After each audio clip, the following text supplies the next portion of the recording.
Today we're going to create a character in the role-playing game Vaesen. This is the second part of my tutorial series, so check out my first video, World of Vaesen, to make sure that you are up to speed. The link is in the description.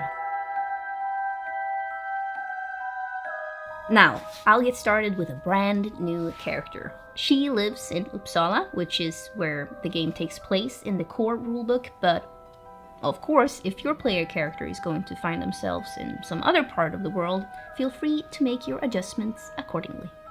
So, the first thing you'll do is choosing an archetype for your character. In the core game, there are 10 archetypes: academic, doctor, hunter, occultist, officer, priest, private detective, servant, vagabond, and rider. Having read through these, I've decided to go with the academic because I really like a character who needs to balance that scientific brain with the occult and how they would react in a world that had very mystical, supernatural elements in it. I also really like nerds. In Vaesen, your age is important as it determines how many attribute points and skill points your player character has. I've decided that our academic, she's going to be young, thirsty for knowledge, and not yet jaded by the bureaucrats of the university. As you can see on the table in the core rulebook, that means she's going to get 15 attribute points and 10 skill points. Attribute and skill points, they indicate what your player character is good at or not so good at. The higher the number, the better, because that number determines how many dice you get to roll when attempting something that requires rolling. Exactly how dice rolling works in Vaesen, I'll explain in a later video, but basically say that you have the number 3 in logic, and that the game master tells you, please roll for logic. So you take 3 d6s and roll them, and if you get a 6, you actually succeed on your roll, and that's it. I did not get a 6. Now, we are going to distribute our 15 attribute points into these 4 categories. Somewhat self-explanatory. Are you a big, strong dum-dum who accidentally ruined my new PS5 controller with your big thumbs? Then crank up that physique, big boy.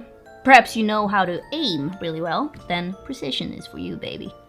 Each attribute will need to have a minimum of 2 points and a maximum of 4, except for the main attribute for my archetype, which can have 5 points. So for my academic, I'm gonna max out logic, throw a bit into empathy, and then some in precision, and almost nothing in physique.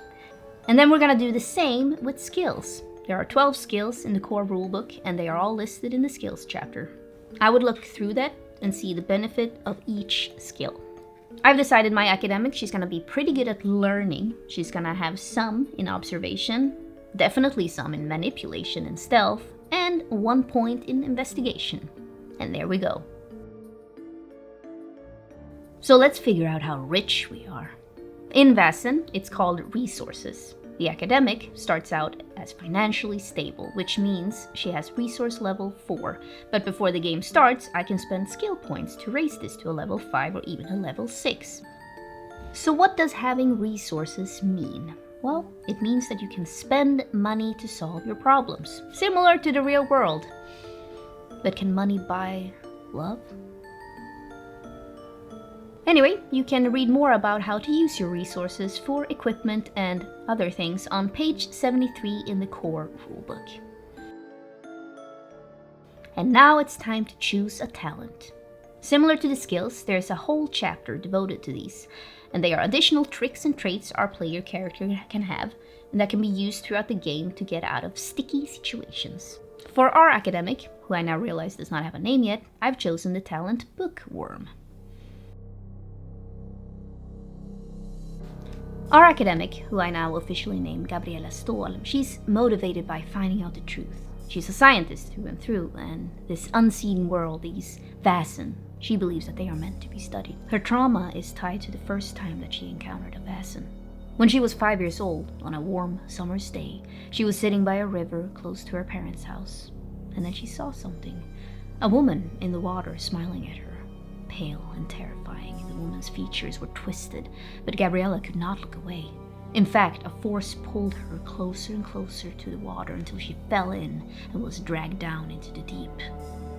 Fortunately, her father managed to rescue her from drowning, but ever since that day, Gabriella does not go anywhere near the water. And lastly, her dark secret is that she is very addicted to drugs. Your archetype specifies what equipment you start with. In addition to your regular equipment, you get a memento that will help you play and portray your character. You can roll on the table for mementos on page 23 or decide for yourself what memento you want to have. Your memento is part of your character, so feel free to weave it into your personality or background. It can be broken or lost during a mystery, but by spending 1 experience point, you can have it returned or repaired in time for the next mystery.